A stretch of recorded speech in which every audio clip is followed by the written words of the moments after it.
I am going to discuss about word and semivowel.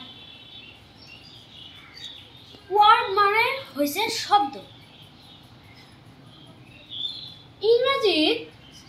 ইংৰাজীত A B C D আদি কৰি 26টা letter আছে। এই লেটাৰবোৰৰ পৰা word বনাব পাৰি। আমি যদি লেটাৰবোৰ নাজানো তেনেহলে আমি word বনাব নোৱাৰিম। সেইবাবে মই ভাবো যে আপোনালোকে যদি পাৰ্ট 1 পাৰ্ট 2 এইবোৰ নেদেখে তেনেহলে এই টপিকটো বুজিবলৈ আপোনালোকৰ অলপ অসুবিধা হ'ব। কিয়নো ৱাৰ্ডটো লেটাৰৰ পৰা আহিছে। এতিয়া ৱাৰ্ড কাক বোলে? কেইটামান লেটাৰ লগ লাগি এটা অৰ্থ প্ৰকাশ কৰিলে তাক ৱাৰ্ড বোলে। For example, cow.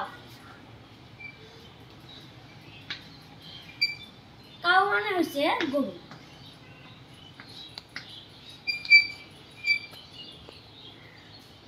ইয়াত তিনিটা লেটাৰ লগ লাগিছে, যেনে cow, C, O আৰু W। এই তিনিটা লেটাৰ লগ লাগি এটা ৱাৰ্ড হৈছে। সেইবাবে ৱাৰ্ড হৈছে আৰু এইটোৰ এটা অৰ্থ আছে। সেইবাবে আমি ইয়াক ৱাৰ্ড ক'ব পাৰোঁ। আৰু কেইটামান ৱাৰ্ডৰ এক্সাম্পল হ'ল বুক,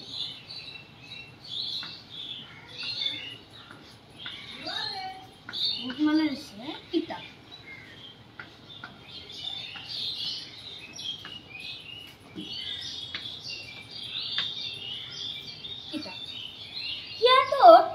ইয়াত চাৰিটা লেটাৰ লগ লাগিছে।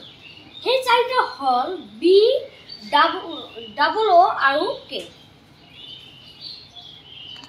এনেদৰে যিবোৰ লেটাৰ একেলগে লগ হৈ কোনো এটা শুদ্ধ অৰ্থ প্ৰকাশ কৰে তেতিয়া সেইটো ৱাৰ্ড বুলি কোৱা হ'ব। কিন্তু যদি এনেই কেইটামান লেটাৰ লগ লগাও তেনেহলে কিন্তু ৱাৰ্ড নহ'ব। যেনে এইটো কিন্তু ৱাৰ্ড নহয়, কিয়নো ইয়াত অৰ্থ প্ৰকাশ পোৱা নাই, কেৱল এনেই কেইটামান লেটাৰ লগ লগা হৈছে। যেনে আৰু এটা এক্সাম্পল হ'ল এইটো এটা ৱাৰ্ড নহয়, কিয়নো ইয়াত অৰ্থই প্ৰকাশ পোৱা নাই, কেৱল লেটাৰহে লগ লাগিছে। কিন্তু কেতিয়াবা এটা আখৰেও এটা ৱাৰ্ড হ'ব পাৰে।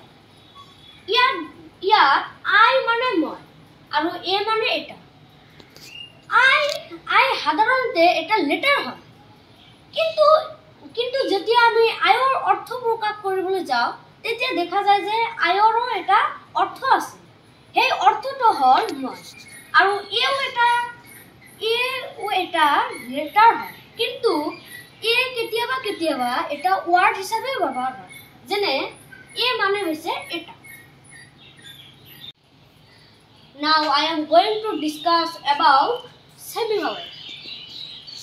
Semivowel মানে কি? Semivowel মানে হৈছে অৰ্ধ স্বৰবৰ্ণ। W আৰু Y এই দুটা লেটাৰক semivowel বুলি কোৱা হয়, কিয়নো W আৰু Y যেতিয়া ৱাৰ্ডৰ আগত বহিব তেতিয়া এই দুটা কনসনেন্ট হিচাপে ব্যৱহাৰ হ'ব, আৰু যেতিয়া ৱাৰ্ডৰ পিছত বহিব তেতিয়া এই দুটা ভাৱেল হিচাপে ব্যৱহাৰ হ'ব। ইয়াত আপোনালোকে চাওক, ৱাৰ মানে যুদ্ধ। ইয়াত W লেটাৰটো ৱাৰ্ডৰ আগত বহিছে, সেইবাবে এই W লেটাৰটো কনসনেন্টৰ দৰে উচ্চাৰণ হৈছে বা কনসনেন্ট ৰূপে ব্যৱহৃত হৈছে। ইয়াত ইউ লেটাৰটো ৱাৰ্ডৰ আগত বহিছে, সেইবাবে এই Y লেটাৰটো কনসনেন্ট ৰূপে ব্যৱহৃত হৈছে।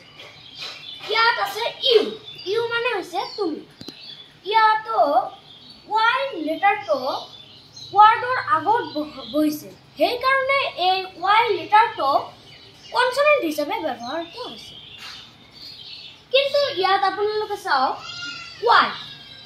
এই Y টো কিন্তু ৱাৰ্ডৰ পিছত বহিছে, সেইবাবে এই Y টো ভাৱেল হিচাপে ব্যৱহৃত হৈছে। যেনে বয়, বয়ৰ একেবাৰে শেষত ৱাই যোগ হৈছে, সেইবাবে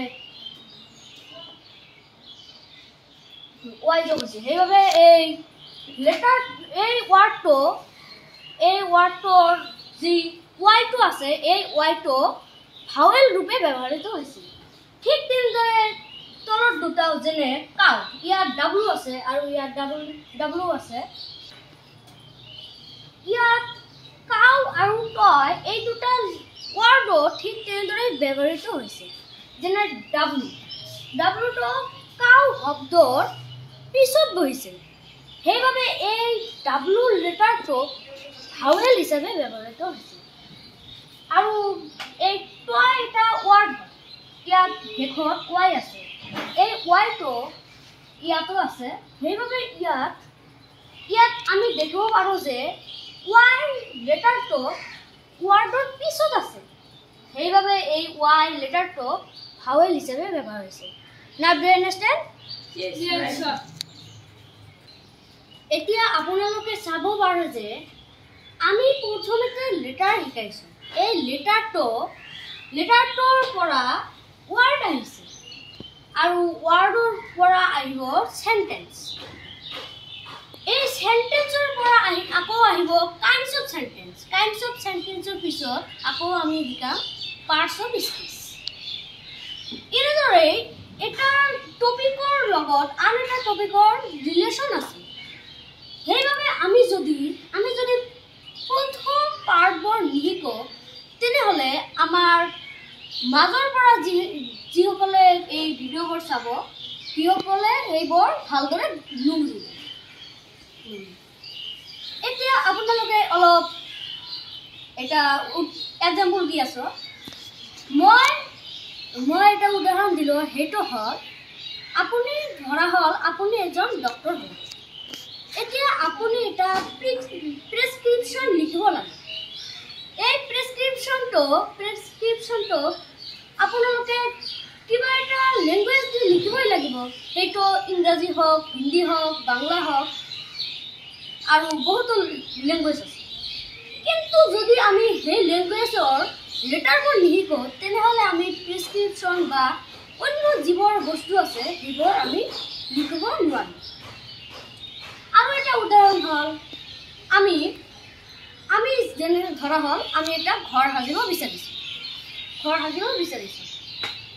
সেই ঘৰটো যদি আমি প্ৰথমতে খুঁটাবোৰ ভালদৰে নবনাওঁ, তেনেহ'লে ঘৰটো বেছি মজবুত নহ'ব। তোমালোকে বুজিছানে? সেইবাবে তোমালোকে প্ৰথম ভাগবোৰ ভালদৰে চাব, আৰু এই প্ৰথম ভাগবোৰ যদি আপোনালোকে নিশিকে, তেনেহ'লে মাজৰ পৰা শিকিলে আপোনালোকে বুজিবলৈ বহুত অসুবিধা হ'ব।